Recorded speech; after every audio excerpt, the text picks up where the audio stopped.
Hello students, so our next topic is molecular mass. जैसे हमने atomic mass पढ़ा था, सिमिलरली वैसे ही मॉलिक्यूलर मास है। ठीक है, मॉलिक्यूलर मास मतलब मॉलिक्यूलर मतलब मॉलिक्यूल्स, मास आपको पता ही है। ठीक है, दैट इज मास।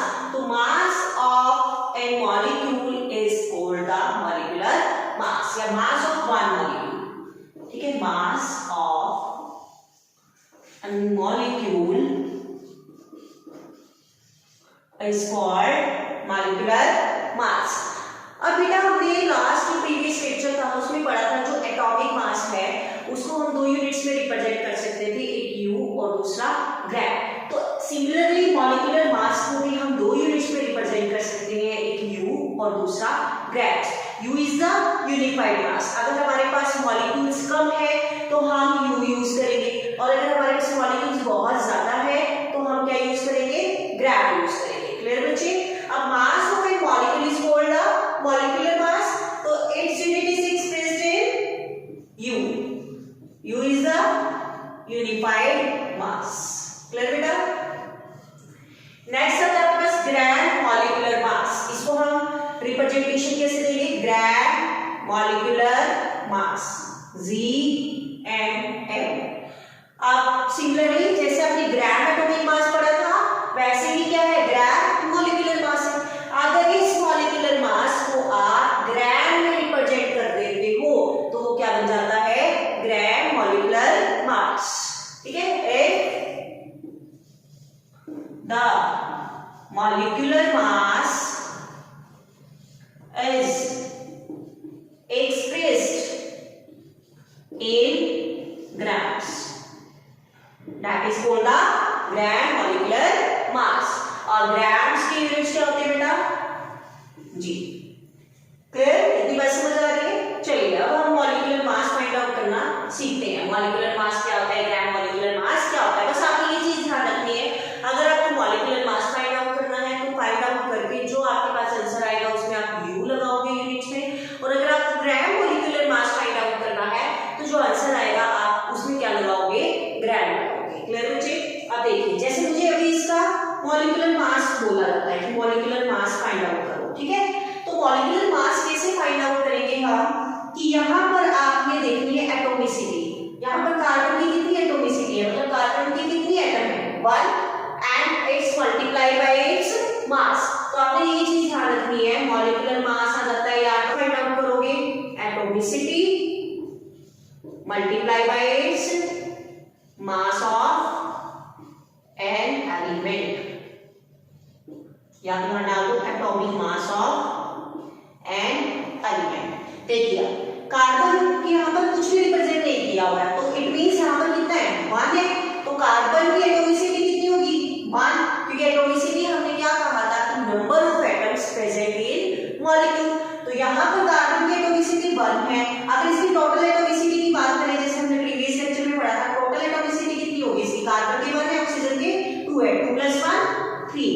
बट अगर मैं मॉलिक्यूलर मास की बात करती हूँ तो हमें क्या करना है, इंडिविजुअल एटम का लेना है और फिर उनको प्लस करना है। इंडिविजुअल एटम में देखो एटॉमिसिटी कार्बन की कितनी है, यहाँ पर 1 multiply by atomic mass of an element, मतलब यहाँ पर कार्बन ले रहे हैं हम, तो कार्बन का मास कितना होगा बेटा, 12। नेक्स्ट आपके पास एलिमेंट आ रहा है, ठीक है, नेक्स्ट आपके पास एटम क्या आ रहा है, ऑक्सीजन आ रहा है, तो उसमें हम क्या डाल देंगे, प्लस। अब ऑक्सीजन की कितने एटम्स है, कितनी एटॉमिसिटी है यहाँ पर ऑक्सीजन की, 2, और ऑक्सीजन का मास कितना होता है बेटा, 60। अब इसको कैलकुलेशन करो, 12 × 12 प्लस 16 × 32, 32 + 12 कितना आ गया बेटा, 44 यू। क्योंकि अभी हमने मॉलिक्यूलर मास फाइंड आउट करा था तो हम इसके यूनिट्स क्या लगाएंगे, you. U is a unified mass. Clear बच्चे?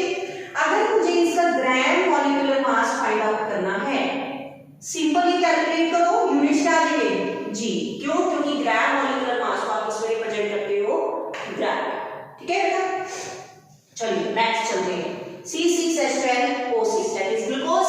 ठीक है, अब देखिए इसका हम कैसे फाइंड आउट करेंगे। चलिए मैंने एक क्वेश्चन और बता देती हूँ, नेक्स्ट आप खुद करेंगे। ठीक है, कार्बन की एटॉमिसिटी कितनी है बेटा, 6, कार्बन का मास कितना है, 12। नेक्स्ट एटम के लिए प्लस कीजिए, हाइड्रोजन की कितनी एटॉमिसिटी है, 12, हाइड्रोजन का मास कितना बेटा, 1। ठीक है, प्लस ऑक्सीजन की एटॉमिसिटी कितनी है यहाँ पर 6, मास कितना है ऑक्सीजन का 60। क्लियर बच्चे? चलिए अब इसको कैलकुलेट करिए, कितना हो गया 12 6 जा 72 प्लस 12 1 जा 12 प्लस 16 6 जा 96। इनको ऐड कीजिए अब 72 12 96 0 1 9 plus 1 10 7 plus 1 80। तो ये कितना आ गया बेटा 180 U। अगर मैंने क्या फाइंड आउट करा यहाँ पे मॉलिक्यूलर मास। क्लियर बच्चे? अगर मुझे इसका ग्राम मॉलिक्यूलर मास फाइंड आउट करना है तो क्या आ जाएगा ये 180 U की जगह क्या आ जाएगा ग्राम, क्योंकि ग्राम मॉलिक्यूलर मास आप इसमें एक्सप्रेस करते हो ग्राम। क्लियर? चलिए अब फटाफट आप ये क्वेश्चंस करके दिखाइए मुझे ये वाला। ठीक है, हाइड्रोजन का मास 1 होता है, सल्फर का मास 32 होता है और ऑक्सीजन का मास 16 होता है। चलो ये मैंने आपको दे दिए, अब इजी हो जाएगा आपके लिए करना। ठीक है, चलो आप भी कीजिए, मैं भी करती हूँ आपके साथ साथ। ठीक है, यहाँ पर कितने एटम्स है हाइड्रोजन के 2, हाइड्रोजन का मास कितना हो गया 1 प्लस सल्फर की कितनी एटम है यहाँ पर 1, सल्फर का मास कितना हो गया 32 प्लस ऑक्सीजन के कितने एटम है 4, मास कितना हो गया 60। क्लियर बेटा? ये फॉर्मूला यूज करना आपने atomicity into atomic mass of that atom. Clear? अब मल्टीप्लाई कीजिए 2 प्लस 32 1 जा 32 प्लस 16 4 जा 64। ठीक है, ये कितना आ जाएगा 98 U, that is molecular mass. Clear बच्चे? चलो अब आगे अगर मुझे ग्राम मॉलिक्यूलर मास फाइंड आउट करना है तो क्या आ जाएगा 98 ग्राम। क्लियर हो गया इतना? होप सो आपको मॉलिक्यूलर मास फाइंड आउट करना आ गया होगा। बेटा अगर मॉलिक्यूलर मास फाइंड आउट करना आएगा तभी आप मोल्स की क्वेश्चंस को सॉर्ट आउट कर पाओगे। ठीक है ना? तो ये मॉलिक्यूलर मास की प्रैक्टिस कीजिए। मास आपको लर्न होने चाहिए 1 to 20 एलिमेंट्स का, तो आपको याद होना ही चाहिए एटॉमिक मास, तभी आप मॉलिक्यूलर मास को फाइंड आउट कर पाओगे। क्लियर? चलिए इसे हम फिर कुछ क्वेश्चंस और करते हैं मॉलिक्यूलर मास के ऊपर। ठीक है, चलिए फाइंड आउट करते हैं। H2 का मॉलिक्यूलर मास फाइंड आउट करो, NH3 का मॉलिक्यूलर मास फाइंड आउट करो। ठीक है, नेक्स्ट हम दे देते हैं इनको दूसरा एटम H2SO4 का।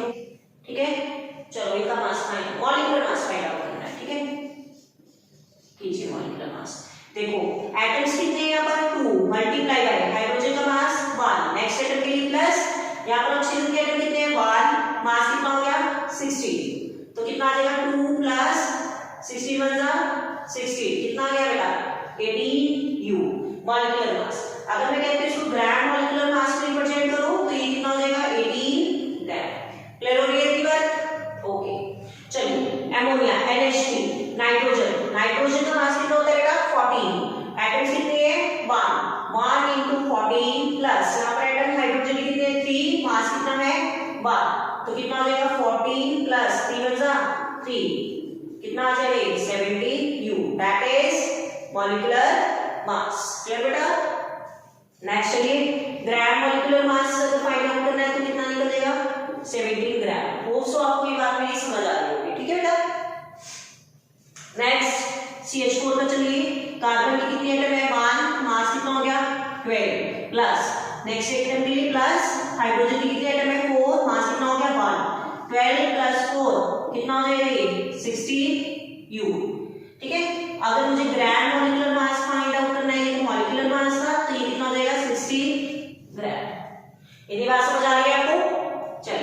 चलिए फिर फटाफट एक मुझे ये क्वेश्चन करके दिखाइए। C2H5OH इथेनॉल का मॉलिक्यूलर मास फाइंड आउट करना है जल्दी से। चलिए कार्बन करें। ठीक है, कार्बन के एटम कितनी है 2, मास कितना हो गया कार्बन का 12 प्लस हाइड्रोजन के एटम कितने हैं 5, मास कितना हो गया हाइड्रोजन का 1 प्लस ऑक्सीजन के एटम कितने हैं यहाँ पर 1 और ऑक्सीजन का मास 16 प्लस हाइड्रोजन के एटम 1, मास कितना हो गया 1, 12 2 जा 24, 5 1 जा 5, 16 1 जा 16 प्लस 1 1 जा 1। अब इसको ऐड कर लीजिए 24 5 प्लस 1 6, 16 प्लस 6 22,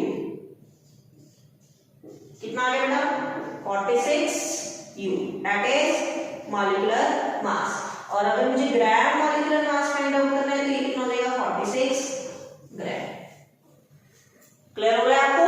तो मॉलिक्यूलर मास आपको ग्राम मॉलिक्यूलर मास ऑप्सो फाइंड आउट करना आ गया होगा।